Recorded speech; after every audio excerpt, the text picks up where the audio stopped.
আসসালামু আলাইকুম প্রিয় আপু ভাইয়েরা, কেমন আছেন এই গরমের মধ্যে? আমাদের অবস্থা তো খুবই খারাপ, এত গরম পড়েছে যে অসম্ভব কষ্ট হচ্ছে। আর আমাদের ঘরে তো প্রচুর গরম, আপনাদের সব সময় বলি একটু গরম পড়লেই আর আমাদের ঘরে থাকা যায় না, খুব কষ্ট হয়। আর দুপুরের দিকে তো মনে হয় যেন আগুন বের হচ্ছে, এত পরিমাণে গরম লাগে, আসলে অনেক বেশি কষ্ট হয়। আর কদিন থেকে তো আবার সেই আগের মতো এমনিতেই প্রচণ্ড গরম পড়েছে, আর এই গরমের ভিতরে কিচ্ছু ভালো লাগে না, আর অসুস্থ হয়ে যাচ্ছি। আসলে কাজ করতেও ইচ্ছা করে না, প্রচুর অলস হয়ে গেছি, কাজ করার ইচ্ছাটাও যেন মরে গেছে একদম। অনেক কাজ করা লাগবে, ঈদ চলে আসছে সামনে, ডিপ ক্লিনের অনেক কাজ আছে, কিন্তু কিচ্ছু করতে পারতেছি না, এত গরম যে কিচ্ছুই ভালো লাগে না। আর এখন কিন্তু অনেক সকাল, আর আপনাদের ভাই আর বাবু কিন্তু এখনও ঘুম আছে। আর এই যে আমি কিন্তু ঘুম থেকে উঠে গেছি, কালকে রাত্রে কিন্তু পানি ছিল না কলে, তার জন্য হচ্ছে থালাবাটিগুলো ধুতে পারিনি। এখানে কিন্তু খুব বেশি থালাবাটি নাই, অল্প কিছু থালাবাটি। আমার অত বেশি থালাবাটি হয় না, কারণ আমার একটা দুটো হলেই আমি সঙ্গে সঙ্গে ধুয়ে ফেলি, জমা রাখি না। তাই অল্প কিছু থালাবাটি, কালকে পানি ছিল না যার জন্য ধুতে পারিনি।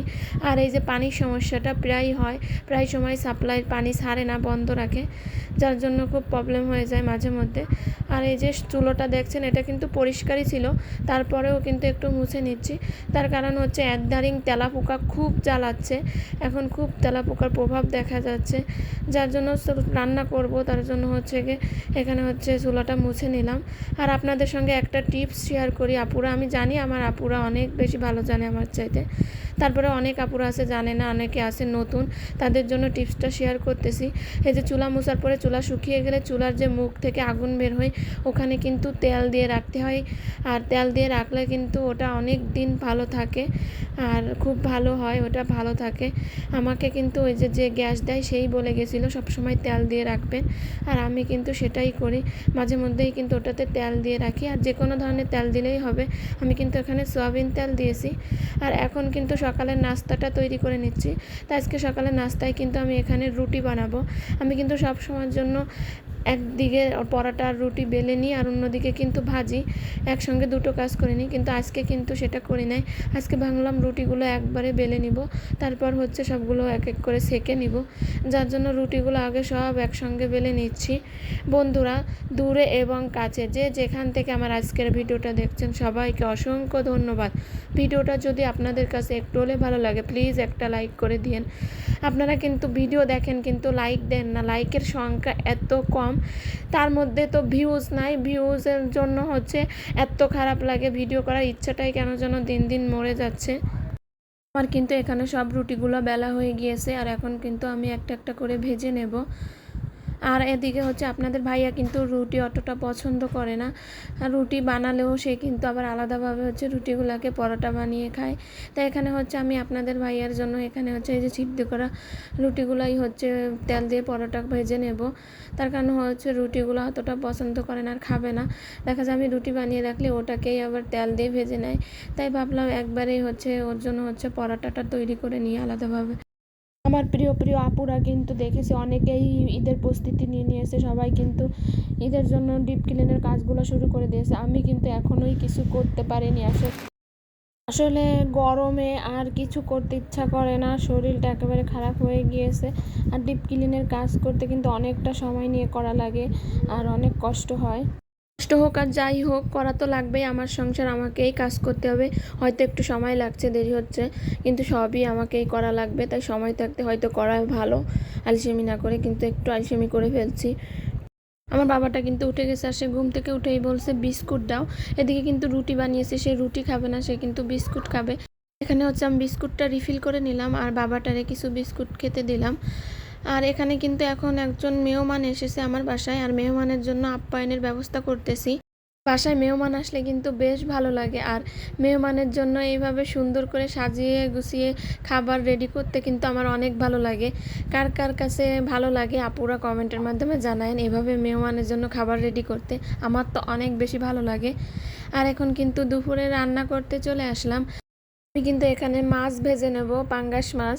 আর আজকে কিন্তু আমি তেমন কিছু রান্না করব না, এখানে এক ভাগের তরকারি রান্না করব। তো আমি এখানে পাঙ্গাস মাছ ভেজে নিচ্ছি, আলু দিয়ে রান্না করব। আপনাদের ভাইয়া কিন্তু ডিউটিতে চলে গেছে, আজকে তাড়াতাড়ি ডিউটিতে চলে গেছে। বাসায় যেহেতু কেউ নেই, নষ্ট করে তো লাভ নেই, রান্না করলে থেকে যায়।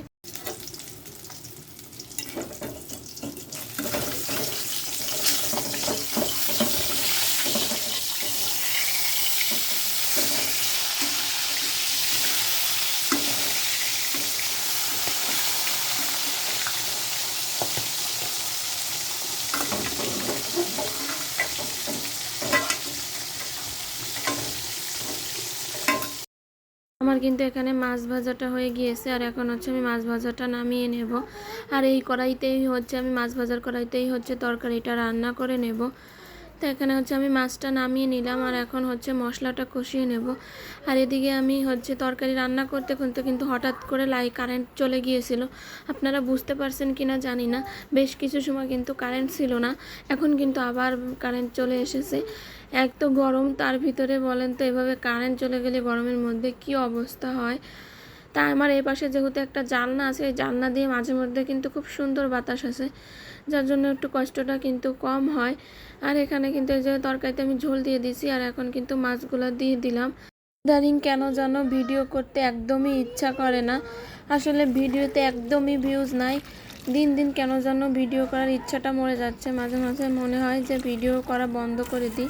জানি না কি করব, হয়তো বন্ধ করে দিতে পারি।